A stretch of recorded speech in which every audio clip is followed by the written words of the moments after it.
الحمد لله رب العالمين وبه استعين واشهد ان لا اله الا الله وحده لا شريك له واشهد ان محمدا عبده ورسوله اما بعد.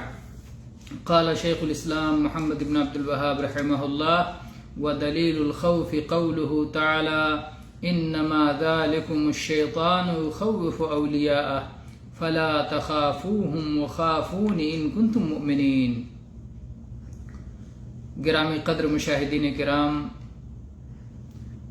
اس سے پہلے درس میں یہ بتایا جا چکا ہے کہ بہت ساری قلبی عبادتیں ہیں جو صرف اللہ کے لیے جائز اور درست ہیں.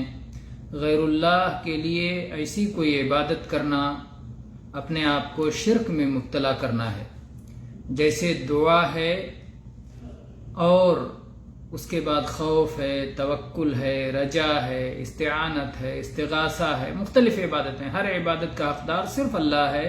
اس میں سے ایک عبادت ہے خوف. خوف یہ قلبی عبادات کی قسموں میں سے ایک قسم ہے. جیسے عبادتیں کوئی لسانی عبادت ہے، کوئی جسمانی عبادت ہے، کوئی مالی عبادت ہے، تو مختلف قسم کی عبادات ہیں. قلبی عبادتوں میں سے ایک عبادت ہے خوف، خشیت، رہبت، ڈر. تو یہ عبادت اللہ ہی کے لیے ہونا چاہیے. خوف کس کو کہتے ہیں؟ ڈر کس کو کہتے ہیں؟ مستقبل میں کسی ناگوار چیز کے ہو جانے کی امید کو خوف کہتے ہیں. کہیں مستقبل میں ایسا نہ ہو جائے، کہیں آگے چل کے ایسا نہ ہو جائے، اسی کا خوف ہوتا ہے. یہ خوف دو طرح کا ہوتا ہے. ایک طبعی خوف ہے اور ایک عبادت کا خوف ہے. عبادت کا خوف وہ خوف ہے جسے غیر اللہ کے ساتھ اگر رکھا جائے تو شرک ہو جائے گا. مثلا کوئی ایسی چیز جس پر اللہ کے سوا کسی کو قدرت نہیں، اس چیز میں اللہ کے سوا دوسرے سے ڈرا جائے. جب اللہ کے سوا کسی کو اس کی قدرت ہی نہیں ہے تو پھر اس سے اگر آپ خوف کرتے ہیں اس مسئلے میں جس پر صرف اللہ قادر ہے، تو آپ غلط خوف کر رہے ہیں، خوف غلط جگہ پہ کر رہے ہیں، خوف کے مسئلے میں شرک کا ارتکاب کر رہے ہیں. مثال کے طور پر اللہ ہی بیماری دے سکتا ہے. اب آپ کسی جنات شیطان سے ڈریں کہ وہ ہمیں بیمار کر سکتا ہے؟ کسی اور شخص سے ڈریں کہ وہ ہمیں بیمار کر دے گا؟ موت اور زندگی کا مالک اللہ ہے، تو آپ کسی اور کے بارے میں یہ ڈر اپنے دل میں رکھیں کہ وہ چاہے تو مجھے مار دے؟ نہیں. یہ خوف آپ کا، جیسے کہ بہت سارے جاہل اور نادان ایسی حرکت کرتے ہیں. بیوی کا حمل ٹھہرا، جنات حمل گرا دے گا، شیطان حمل گرا دے گا، میرے بچے کو شیطان بیمار کر دے گا،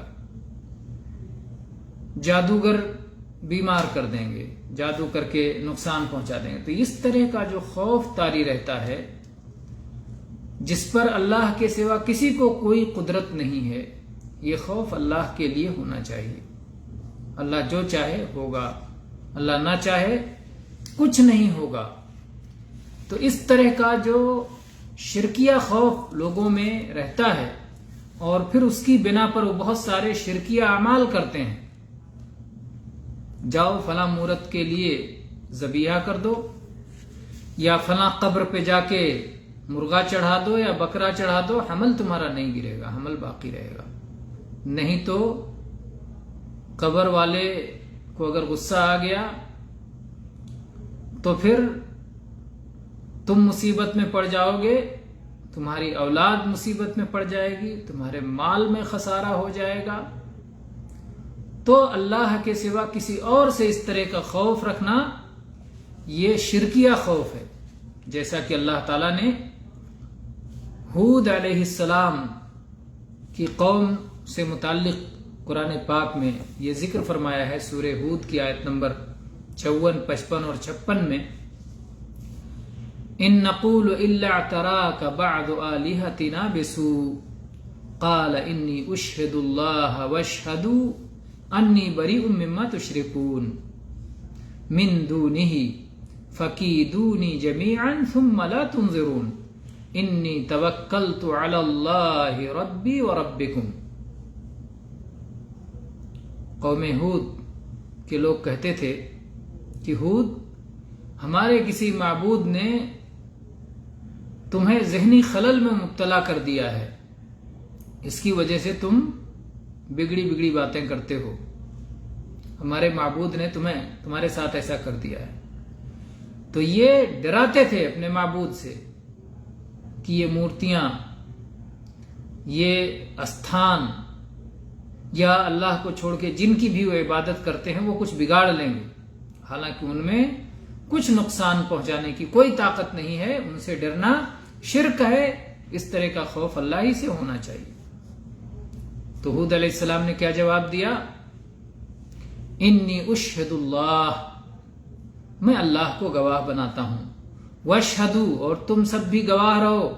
کھلا چیلنج ہود علیہ السلام کی طرف سے ان کو بھی اور ان کے معبودوں کو بھی کہا انی بریء مما تشرکون من دونہ، اللہ کو چھوڑ کر جن لوگوں کو بھی تم اللہ کا شریک ٹھہراتے ہو میں سب سے بری ہوں، میں سب سے بیزار ہوں، میں سب سے لا تعلق ہوں، میرا کسی سے کوئی تعلق نہیں۔ فَكِيدُونِ جَمِيعًا ثُمَّ لَا تُنظِرُونَ، تم سب مل کے میرے خلاف چال چلو اور مجھے مہلت نہ دو۔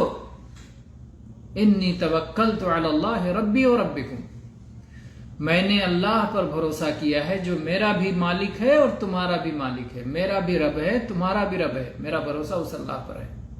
سب چال چل کے دیکھ لو، کسی کا چال، کسی کی تدبیر کام آنے والی نہیں ہے، جو اللہ چاہے گا وہی ہوگا۔ مجھے ڈراتے ہو، میں اللہ سے ڈرنے والا ہوں، اللہ کے سوا اور کسی سے نہیں ڈرنے والا۔ موت و حیات کا مالک وہ ہے، صحت و تندرستی اور بیماری اور شفا کا مالک وہ ہے۔ تو بہت واضح انداز میں نبی علیہ السلام نے اپنی قوم کے لوگوں سے یہ بات کہہ دی۔ جو لوگ اس طرح کا خوف غیروں سے رکھتے ہیں، اللہ کے علاوہ دوسروں سے رکھتے ہیں، قبروں سے، ولیوں سے، درگاہوں سے، حیوانات اور پتھروں سے، مجسموں سے، جن کو بھی انہوں نے معبود بنا رکھا ہے، جو لوگ ان سے اس طرح کا خوف رکھتے ہیں، جنات سے، چڑیل سے اور اسی طرح سے شیاطین کی مختلف صورتوں سے، جو لوگ اس طرح کا خوف رکھ کے ان کے لیے جانور قربان کرتے ہیں، ان کے لیے خون بہاتے ہیں،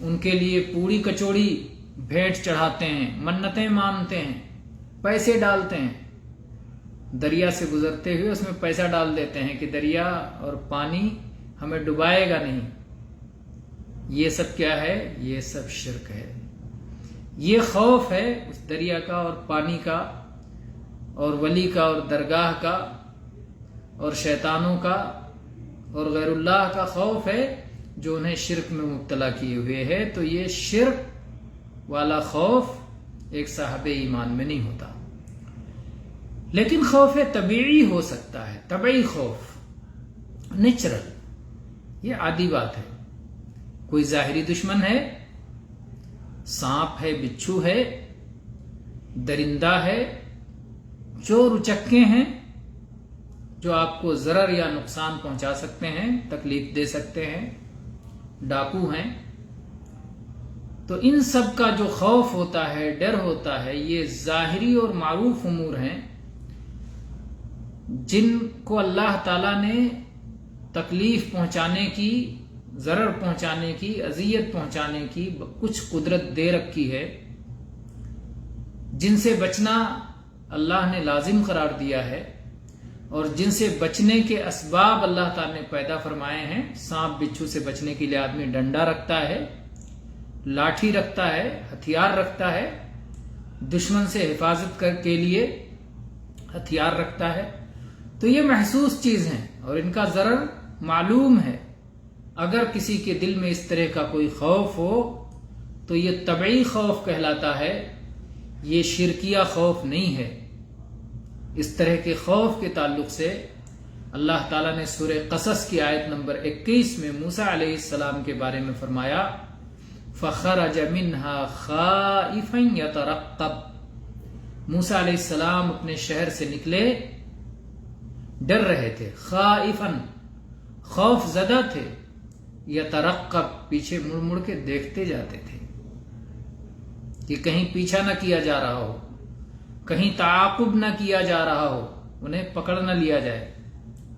انہوں نے ایک شخص کو مکہ مارا تھا اور وہ مر گیا تھا، آپ مارنا نہیں چاہتے تھے، قتل نہیں کرنا چاہتے تھے، لیکن ایسا ہو گیا تو آپ کو بتایا گیا کہ آپ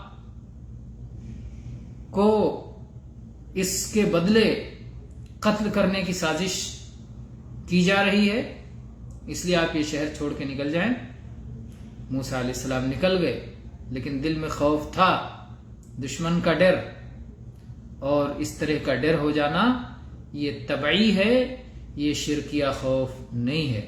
پھر موسیٰ علیہ السلام مدین چلے گئے اور قصہ پورا معروف ہے کہ کس طرح سے اللہ تعالیٰ نے ان کے لیے گھر کا، زوجہ کا اور معیشت کا، سکون پرسکون رہنے کا، سکون کے ساتھ رہنے کا انتظام فرما دیا۔ تو بہرحال کہنا یہ ہے کہ اس طرح کا خوف طبعی خوف ہے، اور اس طرح کا خوف اگر دل میں آئے تو یہ شرکیہ خوف نہیں کہلاتا، لیکن ایک انسان کو اس طرح کے خوف سے بچنے کے لیے اسباب اختیار کرنا چاہیے اور بھروسہ اللہ ہی پر کرنا چاہیے اور اللہ ہی کو مضبوط تھام لینا چاہیے اور اعتماد پوری طرح اسی پر ہونا چاہیے۔ اور شیخ نے یہ آیت ذکر فرمائی کہ خوف عبادت ہے، اس کی دلیل کے طور پر فرمایا انما ذالکم الشیطان یخوف اولیاءہ فلا تخافوہم وخافونی ان کنتم مؤمنین، سورہ آل عمران کی آیت نمبر 175۔ اس میں غزوہ احد کے موقع کی بات ہے کہ جب احد کے میدان میں تھوڑی دیر کے لیے مسلمانوں کو نقصان اٹھانا پڑا اور مشرکین چھا گئے، اور اس کے بعد وہ لوٹ کے جانے لگے، وہاں انہوں نے دھمکی دی کہ ہم واپس آئیں گے اور تمہیں جڑ سے اکھاڑ پھینکیں گے، تمہیں نیست و نابود کر دیں گے۔ تو اللہ تعالیٰ نے اس موقع پر فرمایا انما ذالکم الشیطان یخوف اولیاءہ، یہ تو شیطان ہے جو اپنے دوستوں کو ڈراتا ہے۔ اس آیت میں دو ترجمہ بنتا ہے، ایک یخوف اولیاءہ، اولیاءہ مفعول بہ،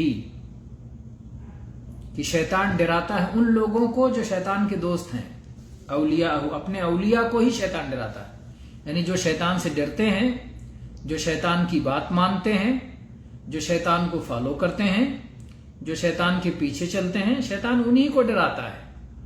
لیکن جو شیطان سے دوری اختیار کرتے ہیں، جو شیطان کے بجائے رحمان کی بندگی کرتے ہیں، جو شیطان کے راستے سے دوری اختیار کرتے ہیں، ان کو شیطان نہیں ڈرا پاتا، وہ شیطان سے نہیں ڈرتے، شیطان نہ ان کو ڈرا پاتا ہے۔ تو شیطان اپنے دوستوں ہی کو ڈراتا ہے، ایک معنی تو یہ ہوا۔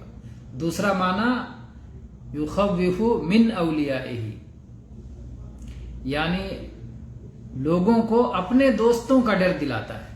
شیطان کہتا ہے فلاں فلاں سے ڈر جاؤ، جو اس کے دوست ہیں شیطان کے، تو لوگوں کو اپنے دوستوں سے ڈراتا ہے، حالانکہ نہ شیطان سے رحمان کے بندوں کو ڈر لگتا ہے، نہ شیطان کے دوستوں سے ڈر لگتا ہے، وہ صرف اللہ سے ڈرتے ہیں۔ اہل ایمان نہ شیطان سے ڈرتے ہیں، نہ شیطان کے دوستوں سے ڈرتے ہیں، وہ صرف اللہ سے ڈرتے ہیں۔ تو یہاں پر اللہ تعالیٰ نے فرمایا انما ذالکم الشیطان یخوف اولیاءہ، یہ تو شیطان ہے جو اپنے دوستوں کو ڈراتا ہے یا جو اپنے دوستوں سے ڈراتا ہے. لیکن اہل ایمان کے بارے میں اللہ نے اہل ایمان کو کیا حکم دیا؟ فلا تخافوہم، ان سے مت ڈرو، وخافونی، اور مجھ سے ہی ڈرو، ان کنتم مؤمنین، اگر تم صاحب ایمان ہو.